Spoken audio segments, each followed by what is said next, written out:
eu hoje vejo como tóxico, hoje eu vejo que me fez muito mal. Eu recebia 450 euros por mês, eles não podiam exigir de mim. Eles queriam que eu falasse com sotaque português. E não queria saber como é no Brasil, porque no Brasil é uma selva e eles não têm interesse em saber como que se falava, como se fazia aquela coisa no Brasil.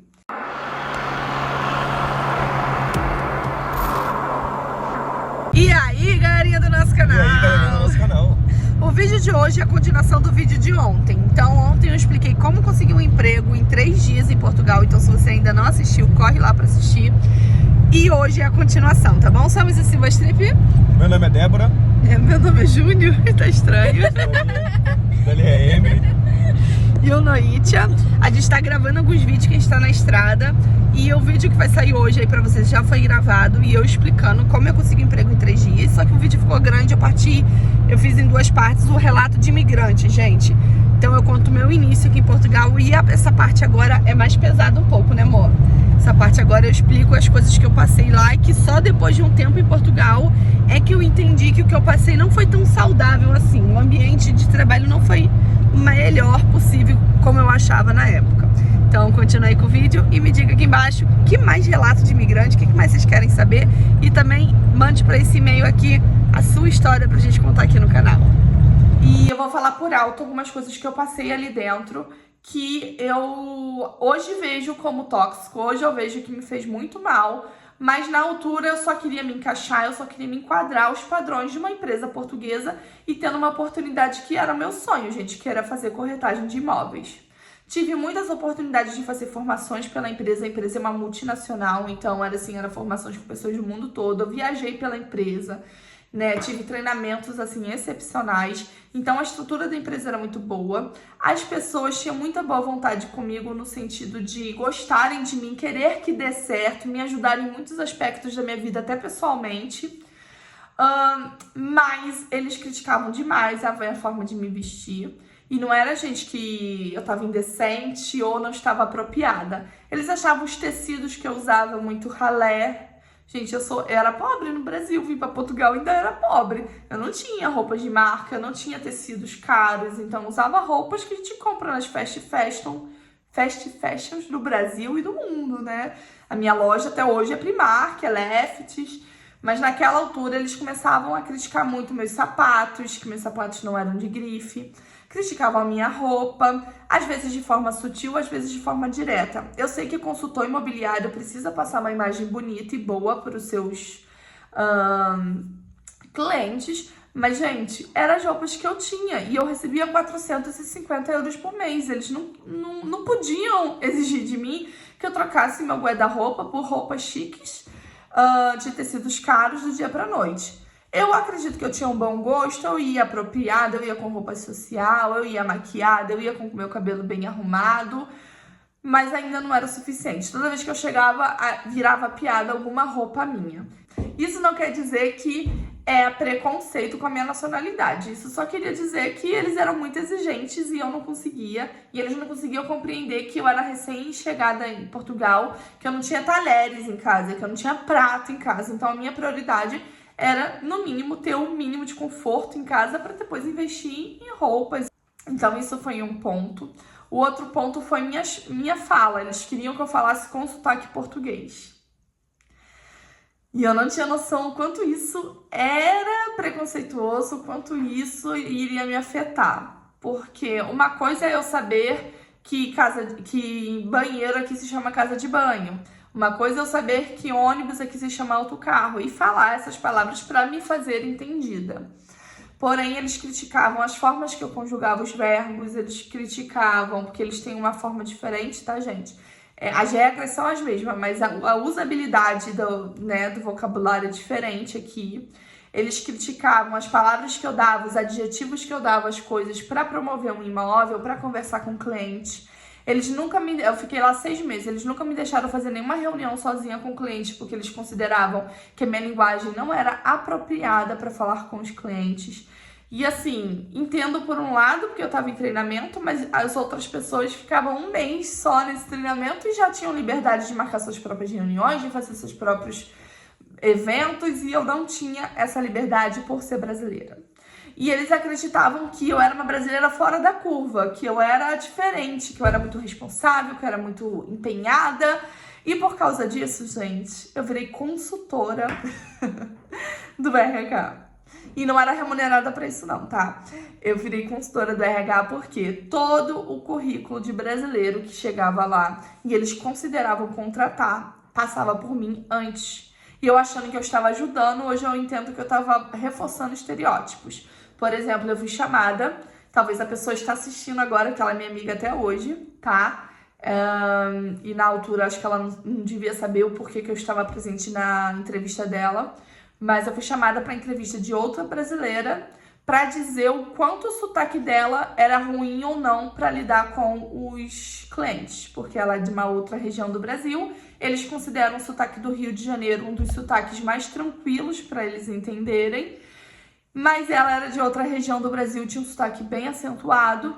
E eu fui chamada na entrevista para poder pontuar para eles o quanto seria difícil ou não ela se comunicar com a linguagem de Portugal.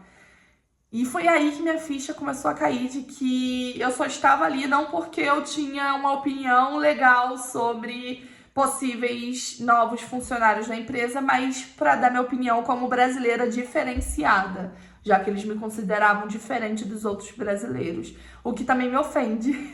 Porque, assim, não é que a gente é tudo igual, gente, mas a nossa essência é parecida, né? A nossa cultura é parecida, uns têm um comportamento, outros, mas a gente meio que se entende, quase não sabe. Então, eles queriam a minha avaliação sobre o quanto aquele brasileiro poderia ser ruim ou não para a empresa, já que eu era e eu podia dar essa opinião. Hoje, eu percebo que isso era um pouquinho tóxico, um pouquinho ruim. Eu nunca reprovei nenhum brasileiro. Então, se eles esperassem que eu falasse assim, ó, esse não serve para trabalhar na empresa, eles estão esperando isso até hoje, porque todas as vezes eu considerei o lado interessante da pessoa, eu ressaltava o lado que eu vi da pessoa que mostrava que ela ia ter sucesso ali no trabalho. Mas, enfim, alguns entraram, outros não, por opinião deles. Não foi pela minha opinião, porque eu sempre botei, né, fé na gente e ainda coloco. Enfim, gente, e aí chegou ao ponto de as brincadeiras e as risadas serem sobre as palavras que eu usava, a forma que eu falava.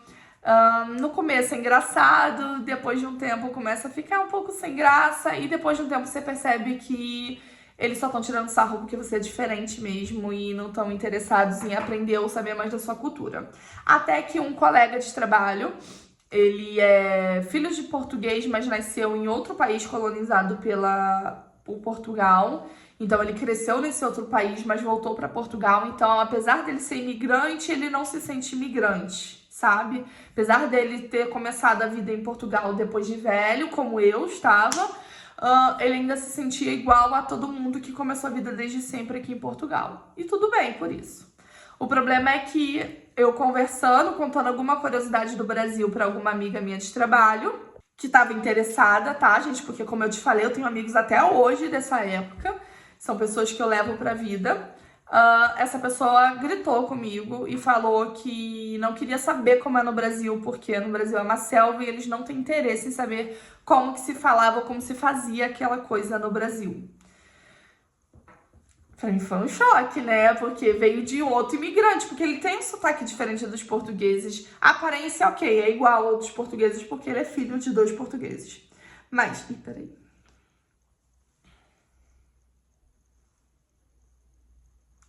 Mas, enfim, eu não esperava disso. E teve outras palavras, eu falando sobre carro, sobre que daria, a gente teria que fazer um deslocamento, todo mundo da empresa, e a gente calculando os lugares no carro. E ele, o meu carro é de 4 lugares, aqui a gente não pode botar quantas pessoas a gente quer, como é a bagunça do seu país. Gente, isso tudo vinha de outro imigrante. Vocês entendem como é muito estranho? Eu não esperava vir dele. E no geral é isso, gente. Eu não posso dizer que meu patrão, ou que o meu chefe, ou que o meu gerente foram ruins comigo, fizeram por mal, mas me fez não falar como eu falo normalmente, me fez querer me moldar de formas diferentes. E eu só percebi isso quando eu entrei em outros empregos e eu ficava sem graça ou constrangida quando eu não sabia pronunciar, eu não sabia falar algo como os portugueses falam. E as pessoas falaram, não, mas você fala desse jeito, a gente entende. Não, se escreve desse jeito, a gente consegue entender. Você pode fazer da sua forma que a gente consegue te entender. E aí eu percebi que na verdade não era que eu era o patinho feio, né, que tava diferenciando de todo mundo e eu precisava me corrigir para caber dentro daquele ambiente. Eu percebi que é mesmo pessoas que não tinham contato com outra cultura, pessoas que talvez nunca tiveram oportunidade de conhecer pessoas de outros países e presumiram que ao chegar aqui automaticamente eu tinha que mudar todo o meu comportamento e toda a minha forma de falar e de ser para me encaixar com eles. Gente, não que a gente não tenha que ceder e que a gente tenha que aprender e não que a gente não tenha que entrar na cultura portuguesa. Não é isso que eu tô dizendo. É legal você fazer isso porque você escolheu aqui para morar. Mas eu tô dizendo uma cobrança excessiva e nos primeiros dias que eu estava aqui, não dava tempo de eu ter mergulhado na cultura portuguesa e ter me tornado, sabe? Não tem como, isso não existe. Eu tô 5 anos aqui, ó, e ainda falo com sotaque brasileiro.